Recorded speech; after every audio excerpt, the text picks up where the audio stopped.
Innal hamdalillah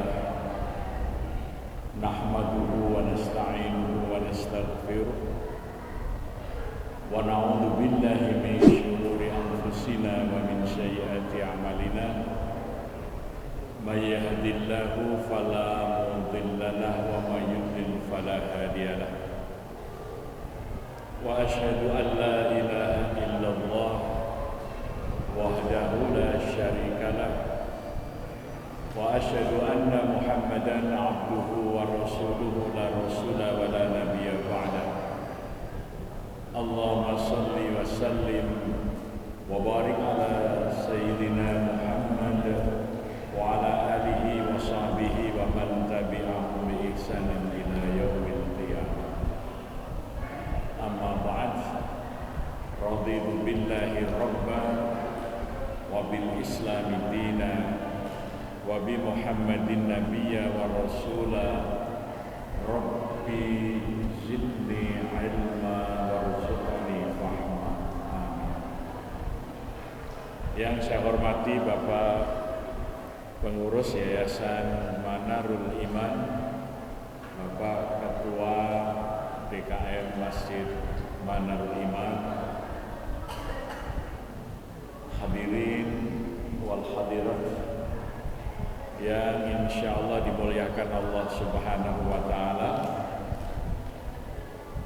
Kita bersyukur malam hari ini dapat bersilaturahim di tempat yang mulia ini, tempat yang terbaik, yaitu Masjid Rumah Allah. Mudah-mudahan menjadi amal soleh kita yang diterima Allah Subhanahu wa taala. Tema pembicaraan kita malam hari ini adalah dari Masjid Umat Bangkit. Karena memang umat Islam ini dari awal sejarahnya, kebangkitannya dimulai dari masjid. Ketika Rasulullah Sallallahu Alaihi Wasallam meninggalkan kota kelahirannya Makkah Al-Mukarramah sampai di Yathrib, yang pertama kali dilakukan adalah membangun masjid. Ada 3 masjid yang dibangun pada saat itu. Yang pertama adalah Masjid Quba, kira-kira 11 km dari pusat kota Yathrib atau sekarang dikenal Madinah, dari arah Makkah, jadi di selatan Madinah. Kemudian beliau membangun masjid yang kemudian Rasulullah juga membangun tempat tinggalnya di situ, maka orang disebut Masjid Nabi atau Masjid Nabawi. Dan yang ketiga, Rasulullah membangun masjid di sebelah utara Masjid Nabawi di kampung Bani Salamah, maka juga disebut Masjid Bani Salamah.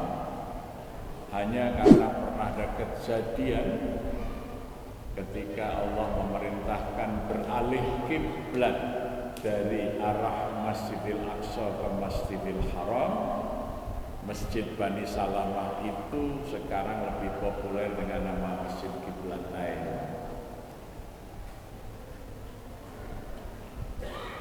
Pada saat membangun masjid, Rasulullah SAW itu membangun dengan sangat sederhana.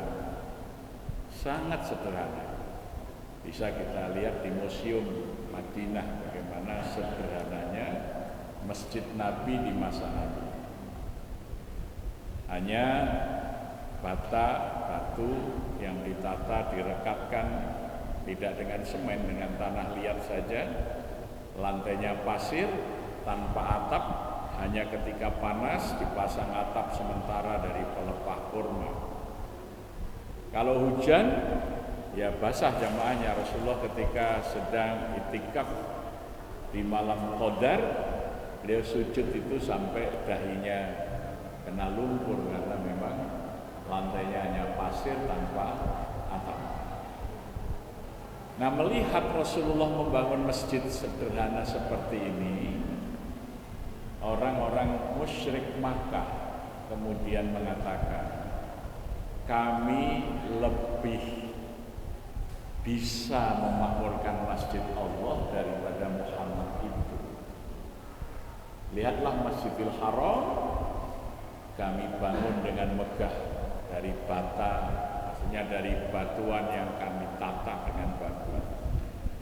Sekarang sebagian sisanya masih ada di bagian depan Masjidil Haram, batu-batu andesit tua, ya. Sudah kami bangun dengan bagus, maka kami lebih pantas memakmurkan masjid Allah dibanding Muhammad yang masjidnya sederhana. Karena pernyataan itu muncullah kemudian surah At-Taubah pada ayat ke-17. Allah langsung merespon pernyataan bahwa orang musyrik Mekah yang membangun Masjidil Haram dengan bagus, menyediakan air minum yang melimpah, menyediakan pakaian orang yang mau umroh, ya, ihram, menyediakan tempat menginap para syekh-syekhnya itu, ya. Maka Allah kemudian menjawab pernyataan itu dengan turunnya surat Al-Maidah ayat 17 dan 18. Sekarang ini banyak orang bicara kemakmuran masjid hanya ayat 18. Padahal turunnya satu paket itu 2 ayat.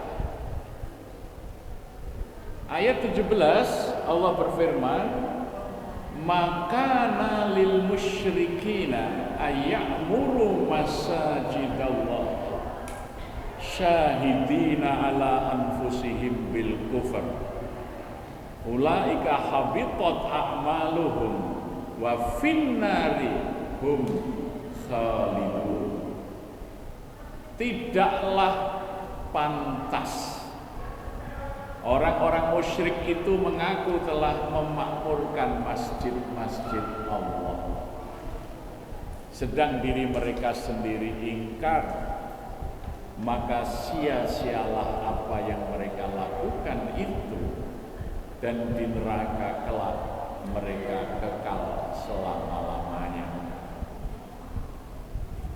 Ayat 18 sebagai pembanding ayat 17 ini, innama ya'muru masajidallah man amana billahi wal yawmil akhir wa aqamas shalah wa ataz zakat wa lam yakhsha illallah fa asa ulaika ayyakunu minal muttaqin.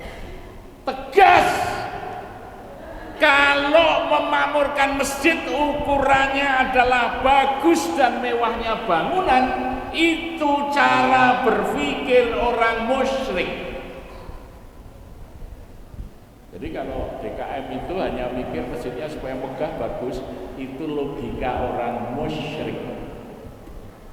Sama nanti Syailendra datang dari India ke Magelang membangun tempat ibadah yang bagus namanya Candi Borobudur. Sampai sekarang masih dikagumi manusia, orang pada datang berkunjung. 92 tahun waktunya dihabiskan untuk membangun candi itu, mendatangkan arsitek dari India namanya Gunadharma. Sebelumnya Sanjaya juga berpindah dari India membangun Candi Sewu, Candi Siwa atau Candi Prambanan itu 52 tahun. Sampai hari ini juga masih bagus, megah. Para wali datang tidak membangun masjid yang bagus. Maka carilah sampai hari ini di tanah Jawa ini tidak ada masjid yang dibangun wali yang masih tidak ada. Satu pun tidak ada. Karena para wali mengikuti sunnah Nabi, fokusnya merawat umat, merawat jamaah, bukan merawat bangunan. Ya, dulu para wali itu rapat di Gunung Sorowi di situ. Ya, itu ada notulasinya, catatan rapat para wali itu dalam koprak Ferrara, tersimpan dulu di Italia di Ferrara, kemudian dibeli oleh Museum Leiden. Ya, jadi dulu rapat para wali itu tertulis lengkap sekali. Ya, ditulis di dalam koprak. Koprak itu daun siwalan. Siwalan itu disebut pohon tal, maka disebut rontal. Ron itu daun, tal pohon tal. Orang sering terbalik membaca lontal, padahal itu rontal. Ron itu artinya daun, tal itu pohon. Itu bisa sekarang sudah diterjemahkan dalam beberapa bahasa, termasuk dalam bahasa Inggris, ya, catatan rapat para wali. Tapi kalau kita ke gunung situ, tidak ada bekasnya, gedungnya, masjidnya nggak ada. Tapi Jawa ini berubah dari pemeluk Hindu, pemeluk Buddha semuanya kepada Islam, karena para wali tidak fokus pada bangunan masjid. Ya. Masjidil Haram, Masjid Nabawi tidak ada, masih dirawat bekasnya zaman Nabi, nggak ada, karena zaman Nabi sederhana sekali masjidnya. Karena kita ini terpengaruh beratus-ratus tahun oleh budaya Hindu dan Buddha, DKM itu ikut orang Hindu dan Buddha, bangun masjid bagus-bagus, umatnya tidak dirawat. Ya, Syekh Subakir itu datang ke Magelang dari Iran. Dia adalah Syekh Ali Tambuh Al-Baghir, itu keturunan dari sahabat Nabi Salman Al-Farisi. Datang di sekitar Candi Borobudur mengenalkan Islam, membangun kesejahteraan. Maka orang Buddha pindah semua masuk Islam, karena selama ikut Buddha cuma disuruh iuran, bangun candi yang bagus gitu. Yang kaya hanya raja dan para biku. Rakyatnya pindah agama Islam. Islam memberi kesejahteraan. Sunan Ampel datang ke Majapahit Trawulan sana. Dia cuma minta boleh mendirikan tempat tinggal, karena tahu masuk Sungai Lamong ini dulu, ya, orang mau ketemu Raja Majapahit itu lewat Lamongan, itu Sungai Lamong itu jadi armanusa. Sunan Ampel hanya membangun masjid sederhana dan penginapan. Akhirnya tumbuhlah kota Surabaya, dimulai dari Masjid Ampel. Masjidnya zaman wali nggak ada sisanya, karena memang perhatiannya kesejahteraan rakyat, bukan bangunan. Sunan Giri masih kan masjidnya nggak ada. Itu masjid yang dibangun sudah tahun 70-an, ya. Masjid Demak, Masjid Kudus itu sudah hilang semua, tinggal beberapa saja bagian. Karena para wali tidak mengutamakan bangunan, mereka mengikuti sunnah Nabi, merawat umatnya, bukan merawat bangunan masjidnya. Sekarang kita ini mengutamakan bangunan. Rakyat miskin sekitar masjid banyak, masjidnya megah. Kira-kira kalau Nabi dan para wali masih hidup dirobohkan itu kurang ajar, tidak sopan kepada orang miskin. Ya, orang masih dibiarkan miskin, kalau nelayan lagi panen, wah kaya raya, ya, duitnya banyak. Nanti kalau paceklik ikan, piring itu digadekke zaman dulu loh ya. Tahun 80-an itu pegadaian di sini sampai Brondong sana itu jari digadekke itu. Benar. Ya, saya dulu sering dari Jogja naik motor ke situ. Teman saya itu putranya Kiai Amar di Mas Kumambang itu, ya. Jadi Dari tahun 80-an saya sudah belimbing, paciran, berondong gitu. Dulu saya belajar silat di Padangan sama Kiai ini Abdul Majid itu. Itu naik motor saya dari Jogja sampai ujung Pangkas itu hafal, makanya tadi saya nggak usah pakai map aja kesini.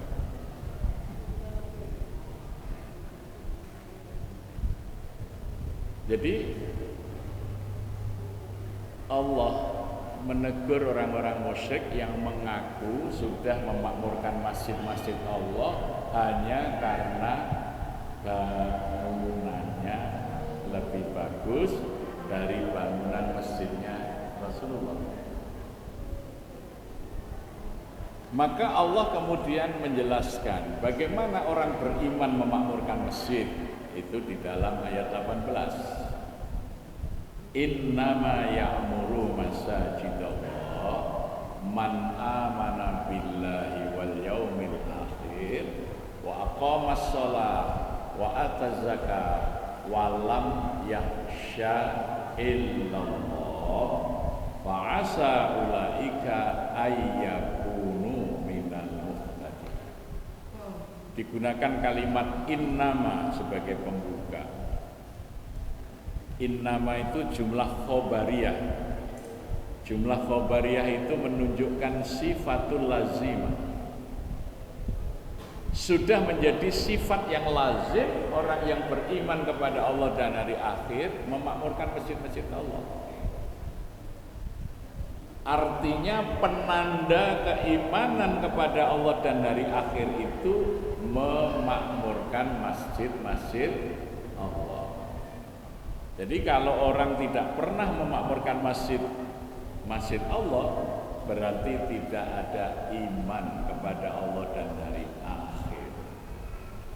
Maka Buya Hamka dulu, Profesor Dr. Buya Hamka, Ketua PP Muhammadiyah, tahun 80 beliau menyatakan kalau mau melihat orang Islam, lihatlah masjid-masjid itu di hari Jumat. Itulah muslim mayoritas. Tapi kalau ingin melihat orang mukmin, orang yang beriman, lihatlah masjid-masjid itu di waktu subuh. Itulah orang-orang yang beriman. Jadi kalau yang datang ke masjid hanya setiap Jumat, muslim, baru muslim. Ya, baru bisa disebut mukmin kalau mereka memenuhi saf-saf masjid itu di waktu subuh. Karena inna Qur'anal fajri kana masyhuda. Sesungguhnya sholat di waktu fajar yaitu sholat subuh adalah sholat yang disaksikan. Sayyidina Umar Ibnul Khattab menyatakan menafsiri ayat ini, saksikanlah, dan itu ada hadis Nabi juga, saksikanlah orang-orang yang selalu datang sholat subuh berjamaah di masjid, sungguh-sungguh dia telah beriman. Jadi iman itu dibuktikan dengan datang sholat subuh berjamaah di masjid. Tahun 74 itu Perdana Menteri Israel, seorang perempuan namanya Golda Meir, dia mengatakan bangsa Israel tidak perlu lagi gemetar berdiri kakinya di atas tanah yang dijanjikan ini. Tidak perlu lagi bangsa Israel bermata juling mengawasi orang di sekitarnya. Kita akan tetap tegak menguasai tanah ini selagi masjid-masjidnya kaum muslimin belum mendekati Jumat. Artinya orang yang sholat subuh belum mendekati, itu Israel tidak akan bisa dikalahkan. Karena apa? Allah hanya menolong dan membantu mukmin. Allah tidak pernah menjanjikan kejayaan untuk kaum muslimin, tidak ada. Allah hanya menjanjikan kemenangan bagi kaum mukminin, bukan muslimin. Ya, qad aflahal muslimun, tidak ada qad aflahal muslimun. Allah hanya menjanjikan kemuliaan dan kemenangan kepada orang yang beriman, bukan kepada orang Islam. Orang-orang Arab itu datang kepada Rasulullah, itu surat ya Al-Hujurat ayat ke-14 itu. Qalatil a'rabu amanna. Telah datang orang-orang Arab menghadap Rasulullah mengatakan kami telah beriman. Rasulullah menjawab ya atas perintah Allah, qul, katakanlah, lam tu'minu, kalian belum beriman. Walakin qulu aslamna, katakan kami telah Islam. Falamma yadkhulil imanu fi qulubikum, sebab iman itu belum meresap ke dalam hati-hati kalian. Ya. Jadi pernyataan kami muslim itu ditolak oleh Allah. Kami mukmin dikatakan lam tu'minu, kalian belum beriman. Walakin qulu aslamna, katakan saja kami telah muslim. Karena ciri orang muslim itu antara lain memakmurkan masjid tadi. Di dalam ayat lain malah jelas lagi ya. Idza dzukirallahu wajilat qulubuhum wa idza tuliyat alaihim ayatuhu zadatuhum imana wa ala rabbihim yatawakkalun. Jadi makanya meskipun orang Islam di Indonesia ini mayoritas, agama Islam ini tidak dihargai. Ini banyak ulama difitnah, ditangkap, orang yang mengusulkan syariat dianggap tidak nasionalis dan lain sebagainya. Ya. Ketika hanya Islam belum iman, itu tidak akan punya kekuatan. Maka mukmin di Indonesia itu minoritas. Kalau Muslim mayoritas. Ya, mukminnya minoritas. Mukminnya itu tadi salat subuh di masjid-masjid itulah mukmin. Ya, kalau yang hadir Jumatan masih Muslim. Ini kata Buya Hamka ya. Beliau mengutip pendapat Sayyidina Umar bin Khattab bahwa salat subuh itu adalah persaksian keimanan. Inna Qur'anal fajri kana mashhuda. Oleh karena itu memakmurkan masjid Allah itu caranya ada 3. Caranya 3. Di dalam ayat tadi aqimis shalah. Apa maksudnya? Sholatnya itu ditegakkan, bukan hanya dikerjakan. Kalau ditegakkan itu ya mengikuti sunnah Rasul, sholat wajib dikerjakan di masjid. Sholat sunat kecuali tahiyatul masjid ya dikerjakan di rumah. Bahkan qobliyah, ba'diyah itu lebih bagus dikerjakan di rumah. Maka kalau qobliyahnya di rumah itu cukup 2 rakaat. Kalau qobliyahnya di masjid itu 4 rakaat, 2 rakaat, 2 rakaat. Karena lebih nilainya lebih tinggi qobliyah itu di rumah. Di masjid nanti tinggal tahiyatul masjid. Dalam sholat berjamaah Allah akan melihat imamnya. Kalau imamnya khusyuk, maka imam dan seluruh makmumnya dicatat khusyuk sholatnya. Ya. Kalau imamnya tidak khusyuk, Allah akan melihat ada enggak salah satu makmum yang khusyuk. Kalau ada satu orang makmum saja yang khusyuk, seluruh makmum dan imamnya dicatat khusyuk sholat. Bagaimana kalau satu masjid tidak seorang pun yang khusyuk? Allah melipatkan pahala sholat mereka 27 derajat dibanding sholat di rumahnya. Ya, 27 derajat, tidak khusyuk pun lebih utama. Ya. Yang khusyuk itu yang beruntung. qad aflahal mu'minun alladzina hum fi sholatihim khashi'un. Kalau mau cari khusyuk ya berjamaah. Untung-untungan satu ada yang khusyuk, semuanya khusyuk. Nah, kalau toh tidak khusyuk 27 derajat, kalau kita hitung, kita 365 hari sholat di rumah 5 waktu dibanding sholat 5 waktu berjamaah di masjid. Cukup 13 hari sholat berjamaah di masjid 13 hari itu sama dengan orang yang sholat di rumah 1 tahun. Cukup 13 hari, betul.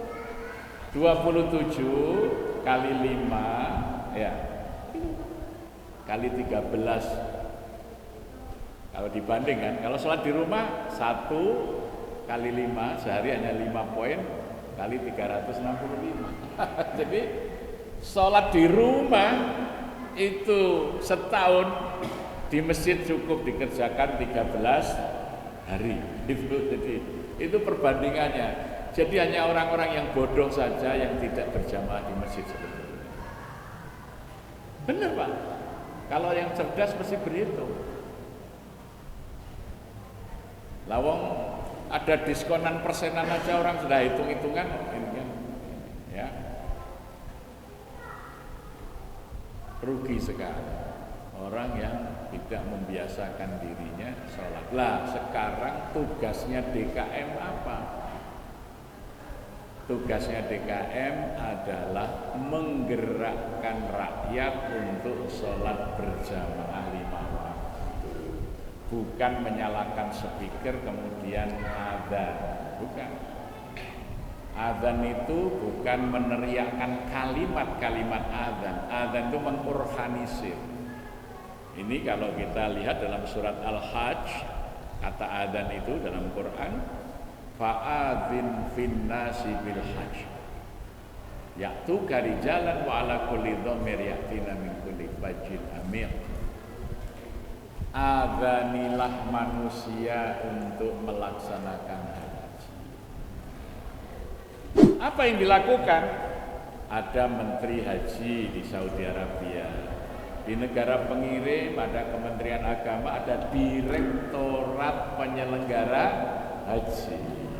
Masyarakat mendirikan kelompok bimbingan ibadah haji. Swasta mendirikan biro-biro perjalanan umroh dan haji. Diorganisir. Maka haji sampai harus antri. Kalau di Jogja daftar tahun ini 60 tahun lagi baru bisa berangkat haji. Di Jawa Timur nggak tahu badannya berapa. Kalau di DIY itu sudah 60 tahun daftar tunggunya. Umroh itu sekarang juga sampai Masya Allah ya, antriannya juga panjang. Karena diadzani, diorganisir. Bukan hanya kemudian orang teriak haji, haji pakai speaker, bukan. Itu bukan adzan. Ya, maka bisa dilihat di situ di manajemen masjid menteri kita, ya. Tahun 1999 saya terpilih jadi ketua DKM Masjid Jogokarian. Yang saya lakukan pertama adalah pendataan. Masjid Jogokarian itu wilayah dakwahnya Kampung Jogokarian, 4 RW 18 RT. Di situ ada 5 musola, ada 1 masjid.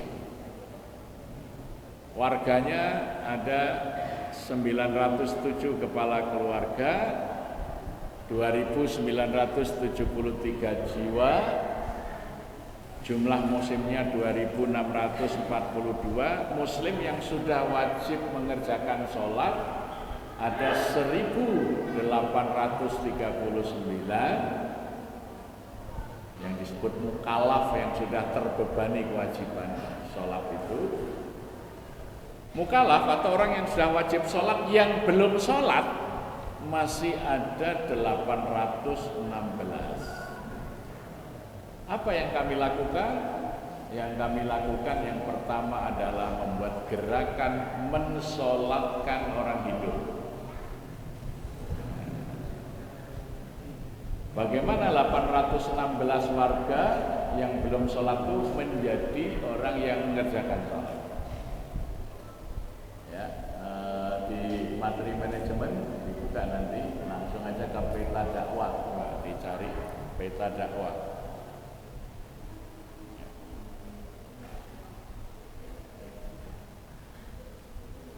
Ini sebenarnya semuanya sudah ada ditulis oleh Dr. Haji Nur Ahmad Ghazali, ini disertasi S3 di UIN Sunan Kalijaga.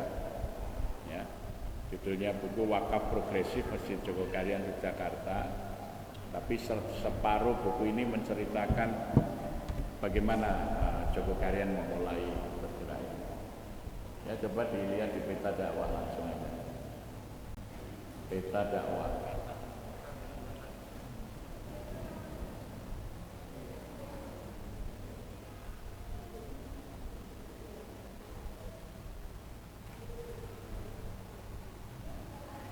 Jadi saya kumpulkan, pendataan itu mudah sekali, yang melakukan hanya anak-anak SMP, ya anak-anak pengajian yang masih SMP, kelas 2, kelas 3. Saya kumpulkan, saya berikan formatnya sudah ada nanti. Nah setelah saya data, saya buat peta begini. Ini peta kampung Jogokarian, kotak kuning itu masjid atau musola. Jadi ada satu masjid yang di tengah itu, kuning-kuning kecil itu musola-musola di kampung Jogokarian. Kotak merah ini rumah yang dihuni warga non muslim. Kotak hijau ini rumah yang dihuni warga muslim. Garis hijaunya ini bergradasi. Kalau hijau muda berarti penghuni rumah itu muslim yang belum sholat. Kalau kotaknya hijau sedang, penghuninya muslim sudah sholat, tapi belum aktif berjamaah di masjid atau di musola. Kalau garisnya hijau tua, rumah itu muslim, sudah sholat, sudah aktif berjamaah 5 waktu di musola atau di masjid. Itu kalau di Zoom ada gambar Ka'bah berarti kepala rumah tangganya sudah berhaji. Kalau ada gambar Quran, rumah itu sudah bebas buta huruf Al-Quran. Kalau ada gambar rupiah, uang itu artinya muzaki. Kalau ada gambar onta itu sohibul kurban, ya. Jadi semua data ada di masjid. Pekerjaannya apa, tanggal lahirnya semua. Lebih lengkap dari data di kantor kelurahan. Kami sampai sekarang setiap 2 tahun sekali mengadakan sensus masjid. Jadi kita tahu persis siapa yang miskin, penghasilannya berapa, bagaimana kondisi rumahnya. Karena kita merawat jamaah, bukan sekedar merawat bangunan. Yang belum sholat disolatkan, yang sudah sholat diajak sholat berjamaah. Itu namanya adzan. Melaksanakan adzan, bukan hanya meneriakkan lafaz adzan. Maka seperti haji, ya'tuna rijalan wa ala kulli dhamir ya'tina min kulli fajrin amik. Orang kemudian sholat berjamaah di masjid itu berbondong-bondong. Rumah saya itu cuma dekat kira-kira ujung jalan sana lah, 150 meter. Subuh itu kalau azan saya baru berangkat, tidak mungkin saya dapat soft di dalam masjid, di halaman atau kadang sampai baru di jalan baru dapat tempat sholat. Ketika azan dilakukan, bukan sekedar diteriakkan, gitu, ya. Kami kunjungi rumah-rumah itu yang belum sholat, ya kita silaturahim, kita sampaikan Masjid Jogokarian tahun ini melayani siapa yang ingin belajar sholat dengan baik. Ada yang keras, Pak Ustadz, tiap hari Pak Ustadz ini ngejak saya sholat. Sampai kapan berhenti mengajak saya sholat?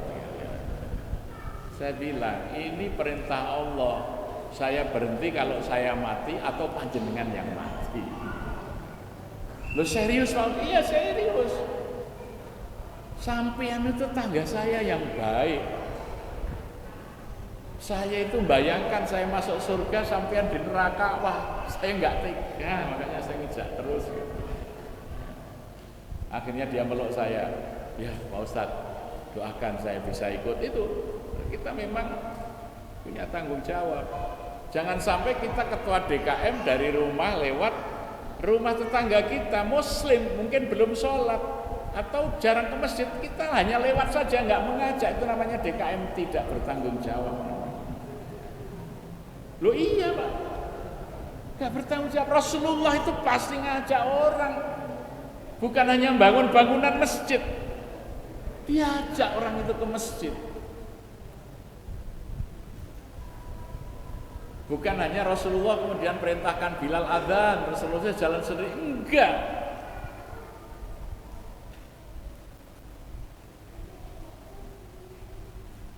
Kalau mau mengikuti cara mengelola masjid, mengikuti sunnah Rasul ya begitu. Tapi kalau mengikuti Belanda ya biarin aja.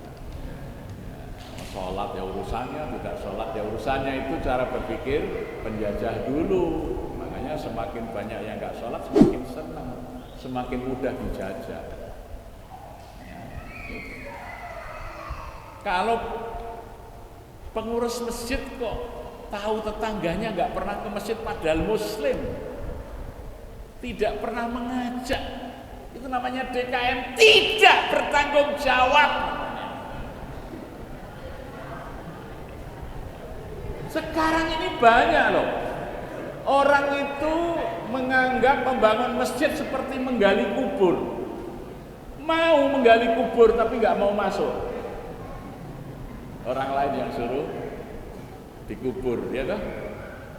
Nah, sekarang orang kalau bangun masjid mau, tapi dia tidak pernah ke masjid berjamaah. Karena hadisnya cuma satu. Ya, man bana masjidan fil arbana lahu baitan fil jannah.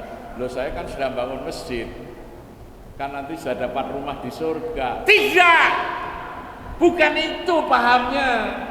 Bener, tapi membangun yang dipakai, bukan membangun kok nggak pernah make. Gitu. Sekarang banyak orang itu nyumbang pembangunan masjid, nggak pernah berjamaah ke masjid. Hadis itu tidak seperti itu. Ya dia bangun dia harus pakai. Nanti kalau begitu di surga memang dibuatkan rumah, tapi dia tidak boleh masuk.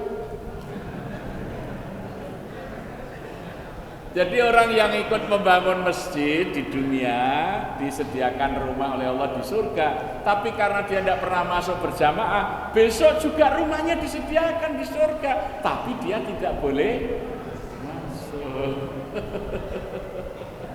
Di luar sana. Memang ini rumahmu, tapi kamu di luar sana.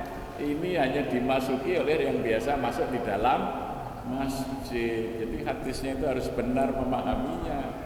Jadi maka orang bangun masjid, oh kan nanti saya sudah dapat rumah di surga. Benar, tapi kamu nggak boleh masuk, nggak dikasih kunci nanti. Besok para muadzin itu masya Allah di Yaumil Mahsyar saja dia akan membawa panji-panji Rasulullah. Umatnya Nabi, para Nabi itu akan mencari nabinya masing-masing. Umat Nabi Muhammad akan mencari Rasulullah. Dan nanti dibagi-bagi kafilah-kafilahnya dengan bendera yang dibawa muadzin masjid ini. Nah, jadi misalnya Masjid Manarul Iman, benderanya ditancapkan umat Muhammad yang jadi jamaah Masjid Manarul Islam, muadzinnya nanti bawa panji Rasulullah. Jamaahnya datang, Pak saya jamaah di sini. Oh ya, Pak saya jamaah di sini. Bukan, saya nggak kenal, kamu nggak pernah ke masjid kok. Cari sana masjid yang lain. Dia tidak dikenal oleh para muadzin, tidak bisa berdiri di dalam barisan Rasulullah. Karena ciri umat Rasulullah itu sholatnya berjamaah. Surat Al-Fat 29. Muhammadur Rasulullah walladzina ma'ahu asyidda'u 'alal kuffari ruhama'u bainahum tarahum ruk'an sujadan. Gitu. Kamu akan melihat pengikut Muhammad itu orang-orang yang selalu bersama-sama dalam rukuk dan sujud-sujudnya. Yabtaghuna fadlan minallahi wa ridwan.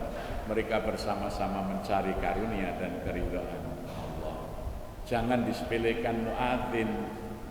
Maka tidak boleh masjid kok tidak punya muadzin tetap, muadzinnya sapa sing selo, itu bukan masjid. Tanya aja anak kecil sekarang, siapa muadzin masjid Nabi? Mesti ngerti semua. Bilal. Artinya apa? Zaman Nabi itu muadzinnya tetap. Siapa muadzin Manarul Islam? Ya kalau Senin Pak Anu, Selasa, enggak ada zaman Nabi itu. Imamnya juga tetap imam masjid itu. Siapa imam masjid Nabi? Ya Nabi. Kalau berhalangan Abu Bakar, kalau berhalangan Umar.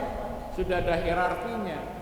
Tidak ada imam masjid siapa ini kalau hari Senin ini, kalau tidak ada itu zaman Nabi itu. Itu menegakkan sholat itu sampai ke itu. Ya, Masjidil Haram itu juga begitu, imamnya itu sudah dipilih. Kita ini imamnya jorok masjid-masjid kita ini. Maksudnya jorok-jorokan apa yang jadi imam. Karena apa?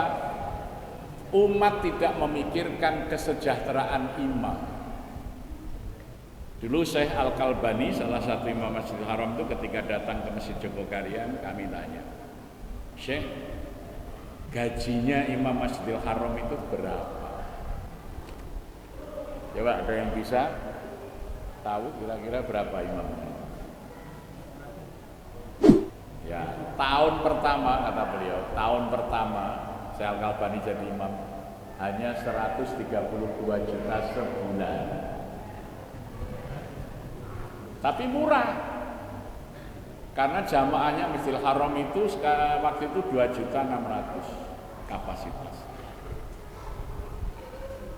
Di Masjid Mudara Rifin itu 10 juta. Tapi juga murah karena kapasitas masjid itu 2.000. Jadi kalau 10 juta dibagi 30 hari itu 300.000 dibagi 5 kali sholat. Sekali sholat imam itu hanya dapat honor 60.000. Jamaahnya 2.000. Setiap makmum hanya memberi imam 30 rupiah. Di sini kalau ada pengamen dikasih berapa?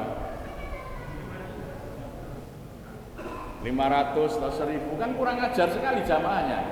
Pengamen tidak hafal Quran, tidak pernah nyantri, sering lagu nggak selesai 500. Imamnya dikasih 30 rupiah, kurang ajar. Nggak punya iman, nggak punya adab namanya. Kalau bilang 10 juta itu mahal. Kami ada 2 imam, kami gaji masing-masing 6 juta. Jadi 12 juta untuk gaji imam. Itu gaji pokoknya. Kalau dibagi per hari hanya 400. Per kali sholat itu honornya imam itu 400 cuma 40.000. Jadi kira-kira setiap makmum itu kalau makmum hanya ngasih imam, kalau dihitung dibagi jumlah jamaah itu hanya 30 rupiah. Ngasih pengamen di sana rata-rata pecahan 2.000 atau 1.000. Gaji imam bilang mahal, ngasih pengamen lebih mahal. Makanya umat Islam itu dihinakan oleh Allah karena menghina yang dimuliakan Allah. Imam-imam itu kan orang yang hafal Quran dimuliakan Allah. Dikasih 30 rupiah, pengamen dikasih 2.000. Mikir nggak orang kita ini? Makanya umat Islam dan bangsa ini jadi bangsa tertinggal karena hanya kerja nggak pernah mikir. Maka hasilnya utang bertambah, negara bangkrut, tambang-tambang dikuasai asing karena nggak pernah mikir, hanya kerja. Karena kalau cuma kerja, kerbau di sawah juga kerja. Kalau manusia itu pakai mikir, tidak hanya kerja, tapi orang beriman di atas itu beribadah. Karena di dunia ini kita hanya diperintahkan beribadah, wa ma umiru illa liya'budullaha mukhlishina lahuddin. Ya, wa ma khalaqul jinna wal insa illa liya'budun. Ya ayyuhan nasu ubudu rabbakumul ladzi khalaqakum wal ladzina min qablikum. Jualan itu ibadah, maka ketika belum ada orang membeli, nunggu pembeli itu berpahala karena dia beribadah. Kalau dia bekerja rugi, nunggu dagangan nggak ada orang dagang itu. Itu orang yang mikir, tapi orang yang beribadah seluruh waktunya itu berpahala. Ya, Maka di Jogokarian orang numpang tidur silahkan. Kenapa? Itu ibadah tidur itu, boleh. Numpang kencing, boleh, kencing itu juga ibadah. Kasih makan, makan itu juga ibadah. Ibadah itu tandanya ada doa sebelum melakukan, ada kaifiah caranya melakukan, dan ada doa sesudah melakukan. Itu semuanya ibadah. Mau ke WC, ada doanya, Allahumma inni a'udzubika minal khubuthi wal khaba'is. Ada adabnya, kaifiahnya. Kaki kiri dulu yang melangkah masuk, tidak boleh bicara, tidak boleh nyanyi dan lain sebagainya. Keluar melangkah dengan kaki kanan terlebih dahulu, bersyukur alhamdulillahilladzi adzaba anil adza wa afani. Satu-satunya perbuatan yang bukan ibadah itu hanya merokok. Karena tidak ada doa sebelum merokok. Ada enggak doanya? Kaifiyah merokok. Merokok itu menurut Rasulullah, karena Rasulullah sallallahu alaihi wasallam, nah gitu ya. Ketika Rasulullah merokok itu, rokoknya di tangan kanan, koreknya di tangan kiri, dihembuskan lewat hidung berapa kali, kan enggak ada. Nanti selesai merokok, doanya apa? Nah, maka yang tidak boleh itu merokok di dalam masjid, karena bukan beribadah. Maka tidak boleh pas masjid tuh beli asbak itu enggak boleh, karena itu bukan ibadah. Enggak boleh, itu uang umat itu suruh untuk memfasilitasi ibadah kok. Ini bukan perbuatan ibadah, enggak boleh. Saya tidak berpendapat merokok haram, saya hanya berpendapat rokok bukan ibadah. Sedangkan tugas manusia itu di dunia beribadah, kecuali dia menemukan dalil. Rasulullah itu kalau merokok doanya, cara merokok Rasulullah pegang rokoknya di tangan kanan atau kiri, sesudah merokok Rasulullah doanya ini. Nah itu baru namanya ibadah. Semua ibadah, makan, minum, tidur, ya, berdagang, berkaca, menyisir rambut, memakai baju, itu semuanya ada doanya. Kecuali merokok tidak ada doanya. Ya. Jadi saya tidak mengharamkan rokok, tetapi saya ingin pertegas bahwa merokok bukan beribadah. Padahal tugas kita manusia itu di dunia hanya beribadah. Berdagang ibadah. Jadi kalau kita buka warung belum ada orang pembeli, kita ingat Allah, zikir, itu luar biasa pahalanya, karena bagian dari sedang mengerjakan ibadah. Untuk apa? Mengisi waktu. Karena orang mukmin, kata Nabi, mengisi waktu untuk 5 hal. 1, menuntut ilmu, ini yang pertama. Baru yang kedua, beribadah kepada Allah. Yang ketiga, mencari kebutuhan hidup, ya, kasab, bekerja. Yang keempat, membantu orang lain. Yang kelima, bersenang-senang yang halal. Nah, itu waktunya orang mukmin itu hanya untuk 5 perkara tadi. 1, menuntut ilmu. 2, beribadah. Ya, 3, mencari penghidupan supaya tidak menjadi tanggungan orang, menolong orang lain. Yang kelima, bersenang-senang yang halal. Inilah wisata yang sekarang sedang dikembangkan, wisata halal itu. Artinya bersenang-senang yang halal. Artinya tiap mukmin itu harus sejahtera, sehingga di dunia itu salah satu mengisi waktunya bersenang-senang. Kalau tidak sejahtera kan susah. Ya. Jadi DKM itu memobilisasi masyarakat untuk berjamaah ke masjid. Jadi jangan merasa cukup dengan menunjuk muadzin, melaungkan adzan, yang datang berapa aja nggak peduli, gitu ya. Harus ada. Yang kedua, saling melindungi, tawasau bil haq wa tawasau bis sabr. Jadi kami bentuk tim namanya koordinator jamaah, tiap RT itu ada, jadi 18 orang kalau di kampung saya.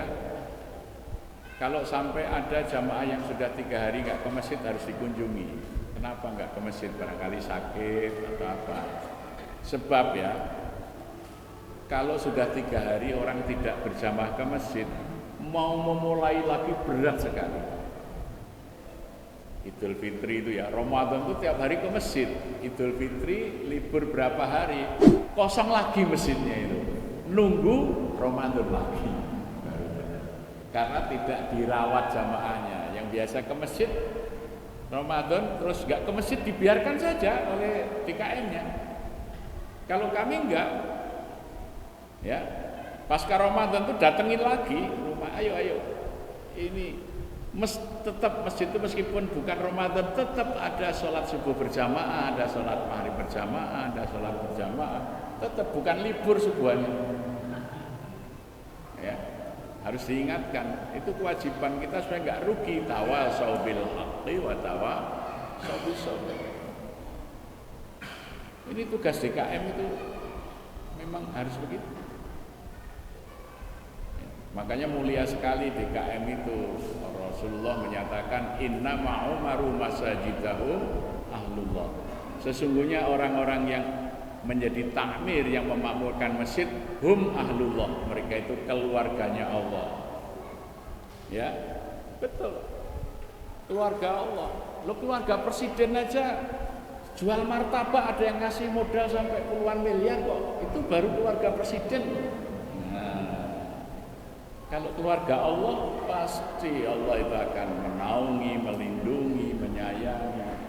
Maka jadi DKM itu jadi keluarganya Allah, ahlullah gelarnya itu di dalam hadis. Makanya harus bersungguh-sungguh. Kita bekerja kepada Allah, memakmurkan rumahnya Allah di bumi ini. Maka Allah pasti bertanggung jawab, tidak mungkin membiarkan kita tidak makmur. Tidak mungkin. Pemerintah aja ngangkat pegawai, mengeluarkan SK, sediakan anggaran, gaji, tunjangan, fasilitas. Allah lebih dari itu. Begitu kita ngambil pekerjaan di jalan Allah, Allah sudah menyediakan sarananya, ya. Dan Allah itu maha pemurah lagi maha kaya. Maka upahnya mesti maksimum. Kalau kerja di pabrik upahnya minimum, gitu. Karena makhluk itu kikir dan miskin. Ya, maka bekerjalah pada Allah yang maha kaya dan maha pemurah, pasti upahnya maksimum. Maka harus bersungguh-sungguh karena bekerja kepada Allah yang maha mengawasi, tapi juga maha kaya, maha pemurah. Konsep man amana billahi wal yaumil akhir. Apa masalah? Yang kedua,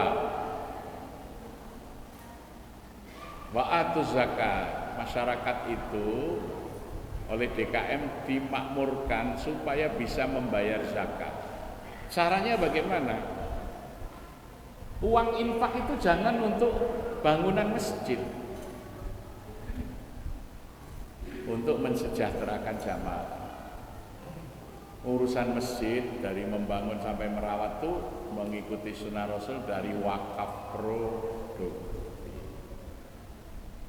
Ya, Rasulullah itu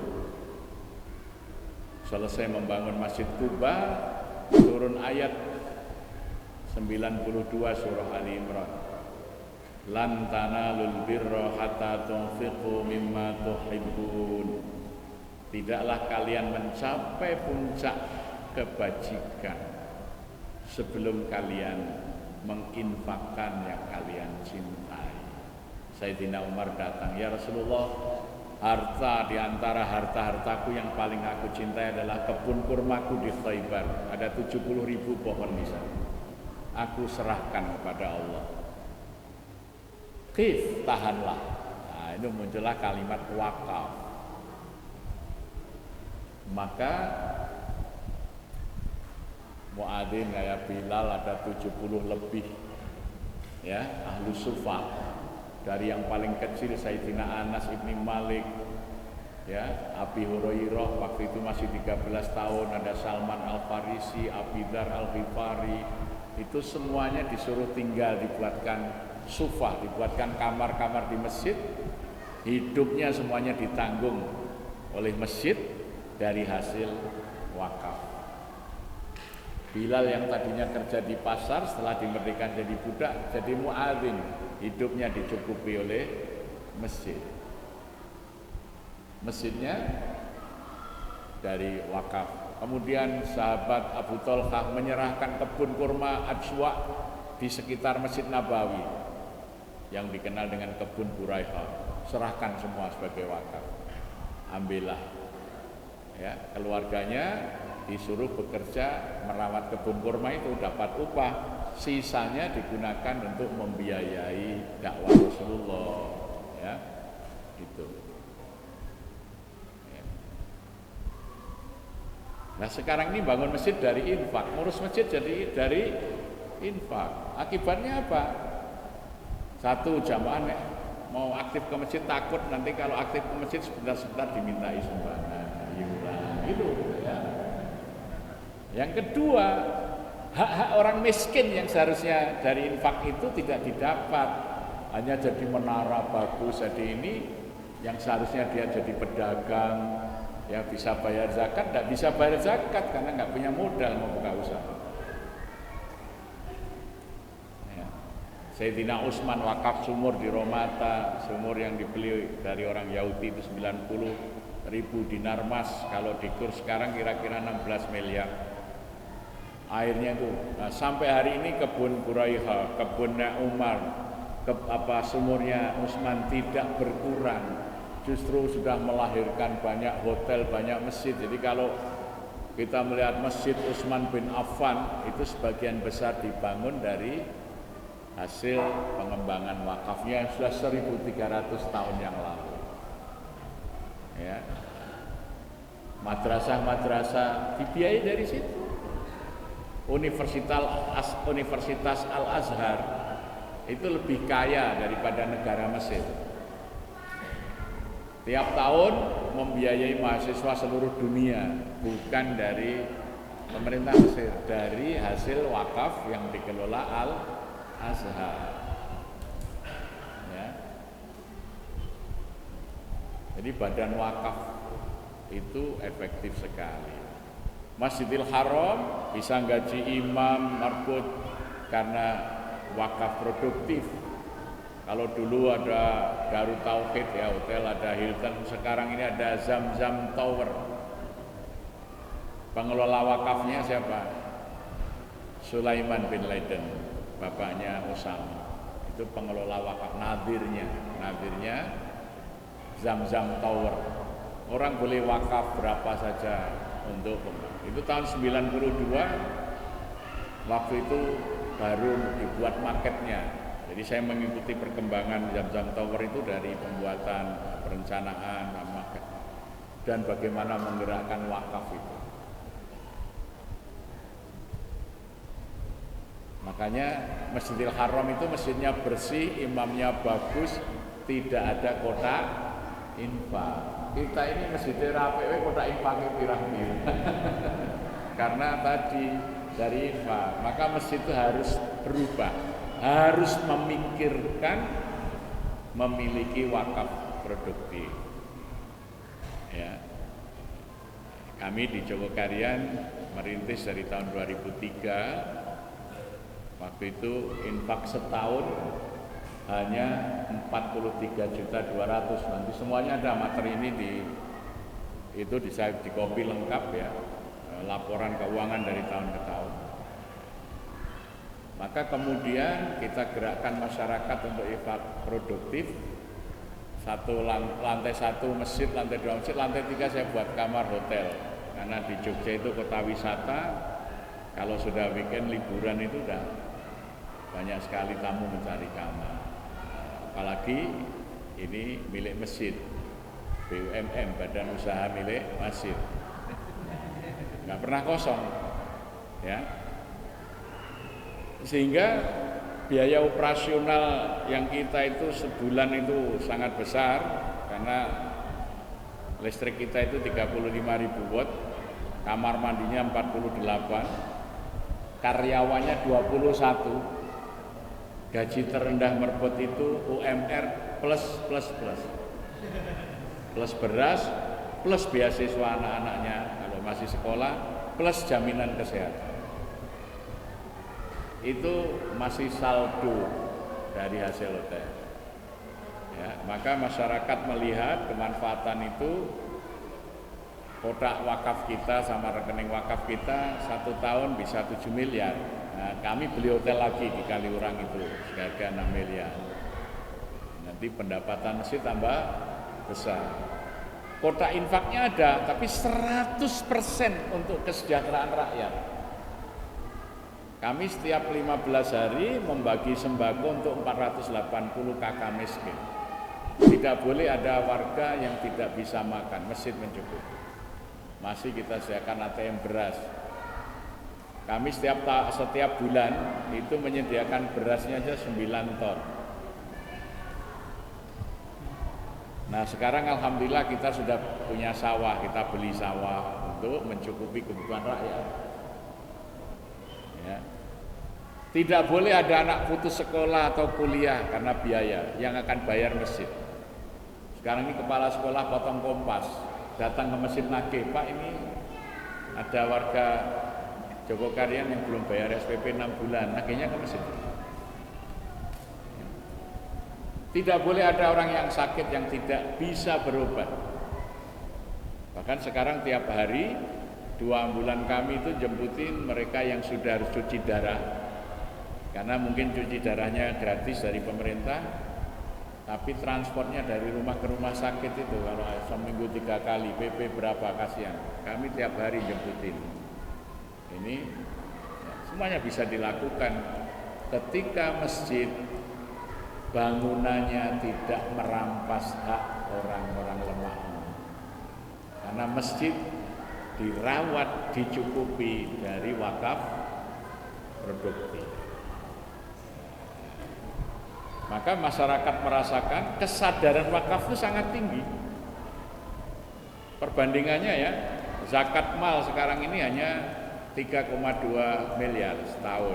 Pembayarnya kalau tahun 2003 hanya 19 orang, hanya 5 juta, sekarang 659 dan 80% muzaki itu dulu mustahik yang kita modali.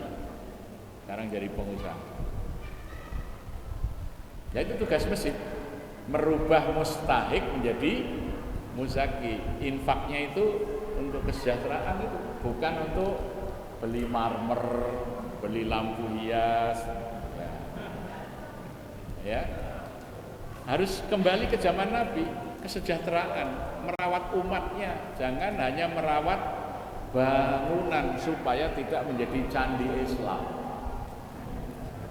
Saya khawatir nanti masjid-masjid megah di mana-mana, umatnya tahu-tahu digerogoti umat lain karena masjidnya tidak beri kesejahteraan. Sama dengan kalau kita sekarang berkunjung ke candi-candi, ya, Borobudur, Prambanan, itu orang dari mana-mana berkunjung ke Indonesia, yang dilihat itu bekas kejayaan Hindu dan Buddha, umatnya sudah nggak ada. Itu akan terjadi di dunia Islam kalau tadi fokus pengurus masjid, ngurus bangunan. Itu istilah saya bukan masjid, itu candi Islam. Anak-anak yang putus sekolah sebenarnya cerdas ya, mister anak miskin tapi pinter. Jangan kalah sama Claudia Sintabel. Siapa? Yang melihat tayangan anak Jember pakai sepatu solnya rusak, dia tersentuh langsung datang ke Jember. Anak-anak miskin ini ada 5 orang, dia sudah nginep di hotel, dia suruh belanja apa saja, kemudian dibukakan tabungan sampai nanti lulus sarjana sudah dikasih uang. Tadi kemudian kita baru diskusi, ya, masa sih kita ini kalah? Islam yang sudah lama itu nggak peduli. Ini artis yang pakaiannya minim saja tersentuh hatinya, lihat padahal dia tinggalnya di Amerika, ya, mendengar di YouTube ada anak yang diolok-olok temannya di Jember itu hanya karena sepatunya rusak masih sekolah. Dia datang dari Amerika itu ke Jember. Nah kita ini masjid kita bagus, lampunya bagus, tetangga kita loh rumahnya bocor kita diam. Kami sudah memperbaiki puluhan rumah. Tidak boleh, tidak boleh. Masjidnya bagus, rumah jamaah bocor itu tidak boleh. Tanggung jawab DKM itu. Masjidnya megah-megah ya. Tetangganya itu Tidur nggak bisa karena kalau hujan deras rumahnya bocor. Tega-teganya beli marmer yang mahal. Ya. Teganya gitu ya. Aqimi shalah wa atu zakat itu maksudnya begitu. Umat itu supaya bayar zakat. Ya. Maka masjid ini banyak dibangun tidak bisa mewakili suara umat. 700.000 masjid dan mushola di Indonesia kalah sama 9 naga itu. Dia punya pabrik-pabrik, dia tinggal ngomong, ini pemilu, saya dukung Jokowi, besok TPS-nya di pabrik. Kalau Jokowi kalah, besok pabrik tak tutup. Karyawan pabrik semuanya milih Jokowi, menang terus. Kita punya ribuan masjid, gak bisa menyuarakan itu, gak bisa. Bener gak? Gak bisa. Mau ustadz yang sorbannya besar mengeluarkan fatwa gak didengar. Tapi yang kita cinta produk Indonesia, nah dia ngomongnya besok pemilu saya dukung si ini. Oh, pilih semua karyawannya. Faktanya lebih dari dalil Al-Quran dan Sunnah diikuti. Ini karena bodohnya para pengurus masjid, tidak mau belajar bagaimana Rasulullah mengurus masjid sehingga umat bangkit. Bangsa Arab menjadi bangsa yang besar menguasai dunia ketika masjid benar dikelola, mengikuti sunnahnya, tidak mengikuti kehendak sendiri. Nah, di zaman Nabi itu fungsi masjid yang harus kita ketahui, satu, masjid difungsikan sebagai Baitullah, rumahnya Allah. Maka siapa saja yang ingin menghadap Allah tidak boleh dihalangi. Mau jam berapa saja masjid itu harus terbuka, malam hari harus terang benderang. Zaman Nabi sampai hari ini tidak ada masjid yang malam hari gelap. Masjid di zaman Nabi menjadi bangunan paling terang benderang di kota Yathrib dibanding bangunan yang lain. Sampai hari ini masih dilestarikan. Datanglah ke Madinah, lihat bangunan mana paling terang di Madinah, ya masjid-masjidnya. Datanglah ke Makkah. Kalau di sini warung kopi masih nyala, masjidnya sudah gelap. Maka anak-anak muda ke warung kopi, nggak ke masjid. Karena kikirnya otak para pengurus masjid takut bayar listrik. Hawa nafsu setan kikir itu menjangkiti hati para DKM. Tidak mau mengikuti sunnah Nabi. Malam hari lampu masjid terang, pintu terbuka, layani. Kalau takut barang hilang, kalau belum bisa menggaji kita, ronda masjid. Kami dulu belum punya uang gaji security, kami ronda, kami jadwalkan. Bisa.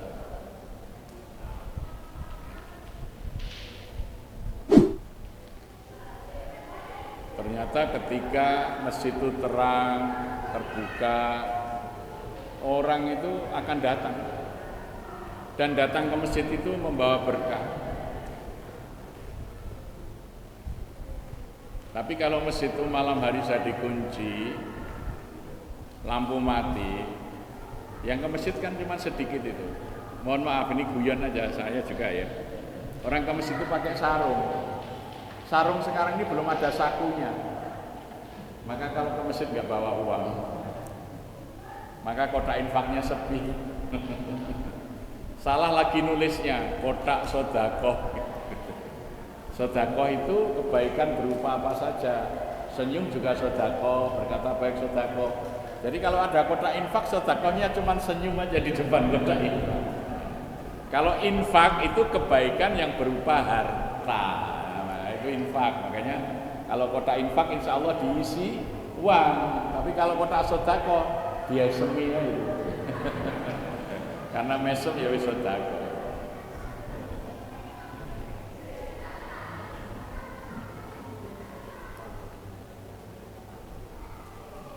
Ini rumus ya dalam surah Ibrahim ayat 37.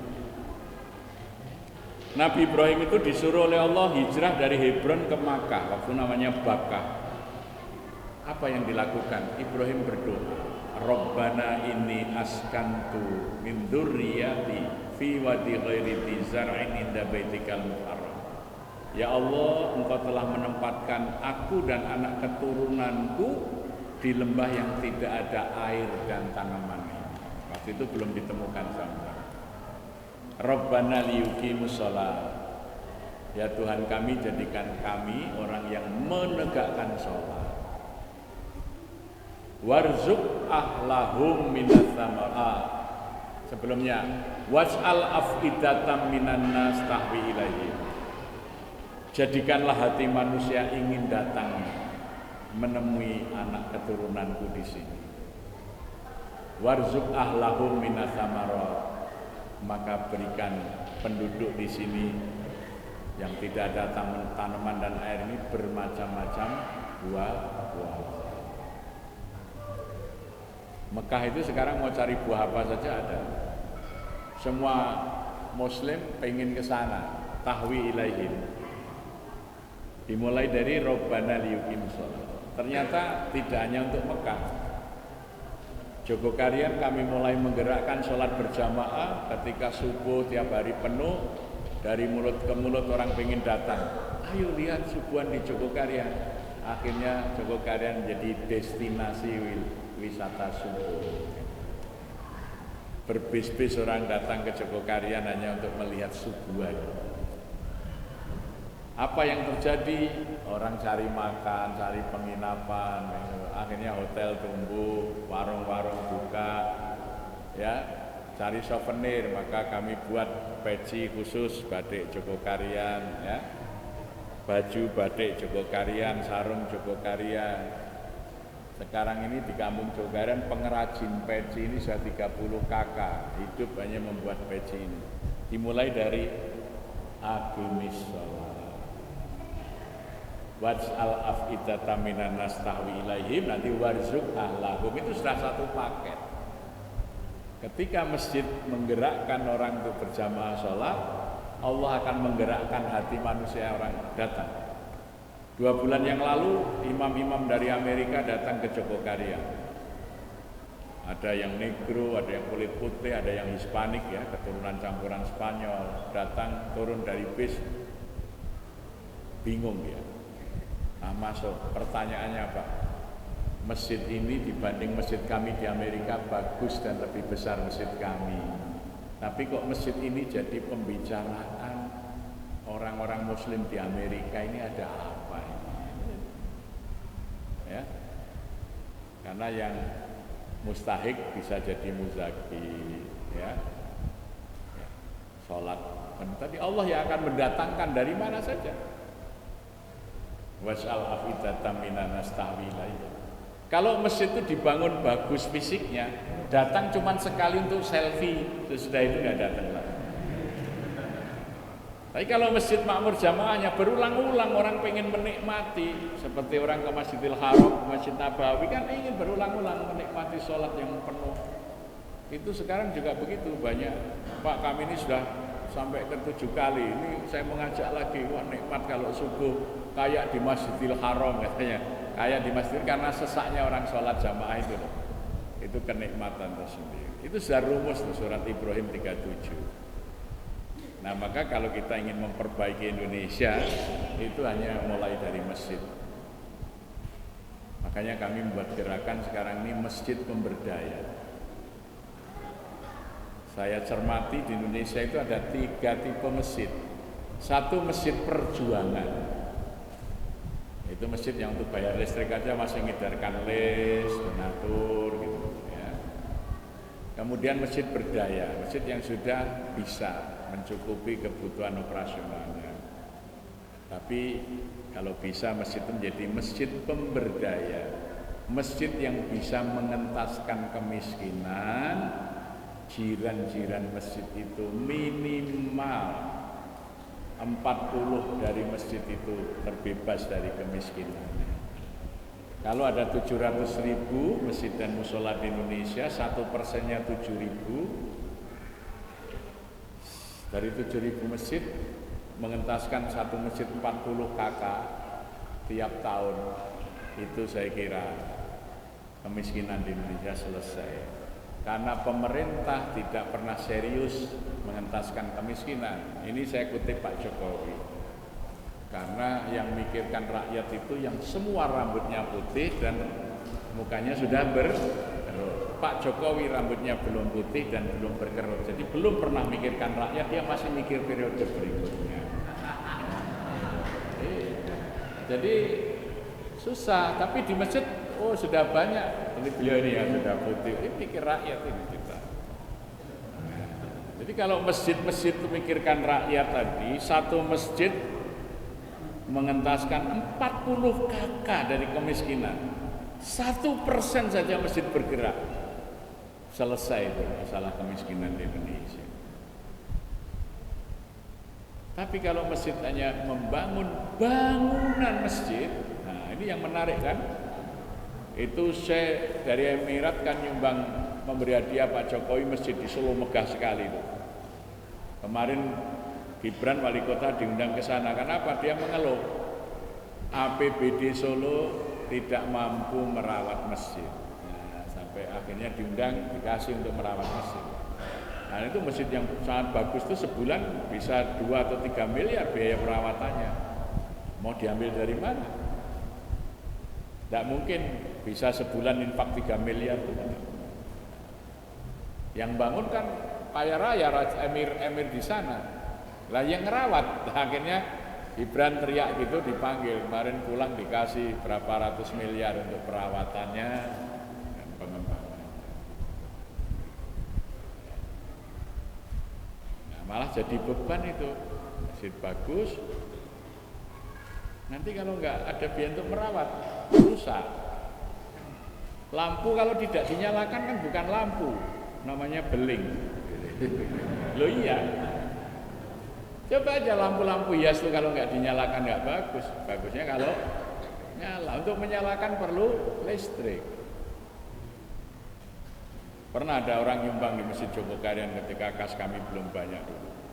Nyumbang lampu hias. Lampunya itu saya hitung 150 bolang. Saya tanya, Bapak mau nyumbang apa? Saya mau nyumbang lampu, Pak. Bapak mau nyumbang lampu atau beling?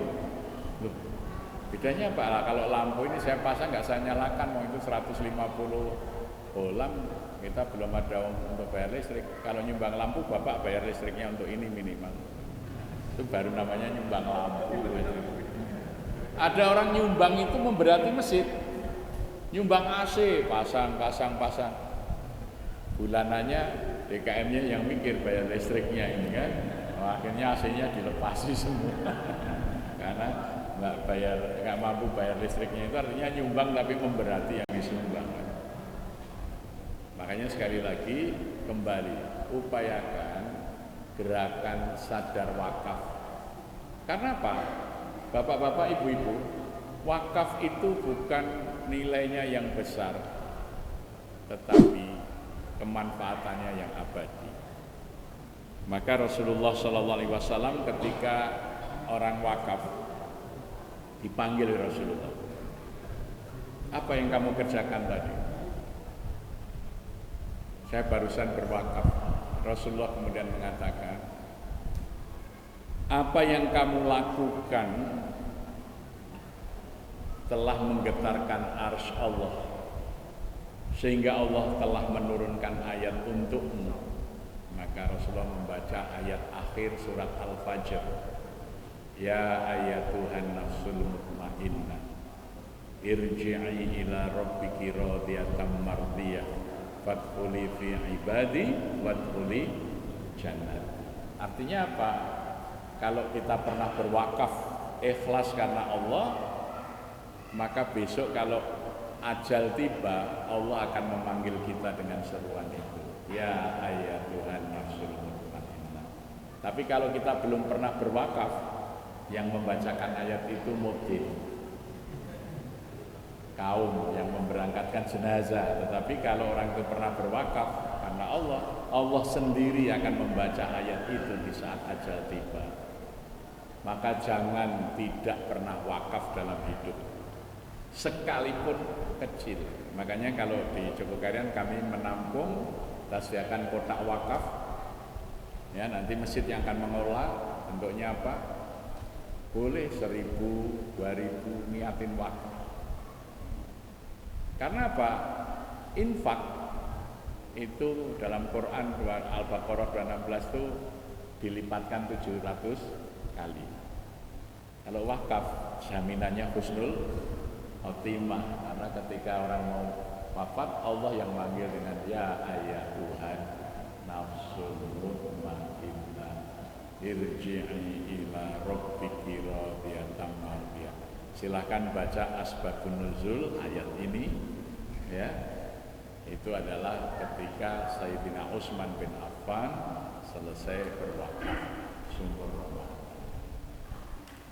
Ya, itu keutamaan wakaf. Maka tidak harus orang kaya wakaf itu, orang miskin pun bisa wakaf. Tadi saya singgah ke kantor YDSF karena saya pembina YDSF Surabaya ya, bersama Pak Nuh sekarang ya. Kemarin kami baru meletakkan batu pertama di tol Surabaya Mojokerto. Ada orang yang menitip mau wakaf masjid 4 miliar dan kita hubungi jasa marga, di situ rest area belum ada masjid, kita diberi hibah 4.000 meter, kita bangun di situ. Sudah ada orang lagi yang mau nitip lagi, nanti kita akan bangun di tol Probowangi, Probolinggo Banyuwangi nanti, ya. Gitu. Tetapi YDSF itu menampung wakaf dari kecil-kecil. Sekarang ada 56.000 orang yang nitip wakaf sehari Rp1.000 saja. Sehari Rp1.000. Setahun 365.000. Kalau 50.000 orang itu sudah banyak yang bisa dibangun. Gitu. Tidak usah besar-besar wakaf.